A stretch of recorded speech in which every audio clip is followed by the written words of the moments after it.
اللہ والے انا والے نہیں ہوتے اور انا والے اللہ والے نہیں ہوتے۔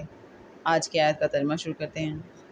پناہ مانگتی ہوں اللہ کی شیطان مردود سے۔ شروع اللہ کا نام لے کر جو بڑا مہربان نہایت رحم والا ہے۔ اور مصر میں جس شخص نے اس کو خریدا، اس نے اپنی بیوی سے جس کا نام زلیخا تھا کہا کہ اس کو عزت و اکرام سے رکھو، عجب نہیں کہ یہ ہمیں فائدہ دے یا ہم اسے بیٹا بنا لیں۔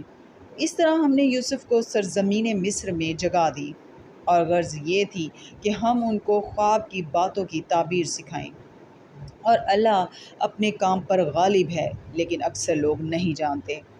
اور جب وہ اپنی جوانی کو پہنچے تو ہم نے ان کو دانائی اور علم بخشا، اور نیکوکاروں کو ہم اسی طرح بدلا دیا کرتے ہیں۔ تو جس عورت کے گھر میں وہ رہتے تھے اس نے ان کو اپنی طرف مائل کرنا چاہا، اور دروازے بند کر کے کہنے لگی یوسف جلدی آؤ۔ انہوں نے کہا کہ اللہ پناہ میں رکھے، وہ یعنی تمہارے میاں تو میرے آقا ہیں، انہوں نے مجھے اچھی طرح سے رکھا ہے، میں ایسا ظلم نہیں کر سکتا، بے شک ظالم لوگ فلاح نہیں پائیں گے۔ اور اس عورت نے ان کا قصد کیا اور انہوں نے اس کا قصد کیا۔ اگر وہ اپنے پروردگار کی نشانی نہ دیکھتے تو جو ہوتا ہوتا، یوں اس لیے کیا گیا کہ ہم ان سے برائی اور بے حیائی کو روک دیں، بے شک وہ ہمارے خالص بندوں میں سے تھے۔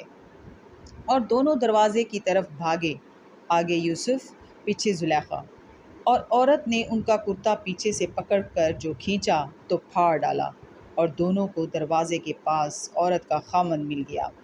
تو عورت بولی کہ جو شخص تمہاری بیوی کے ساتھ برا ارادہ کرے اس کی اس کے سوا کیا سزا ہے کہ یا تو قید کیا جائے یا دکھ کا عذاب دیا جائے۔ صدق اللہ العظیم۔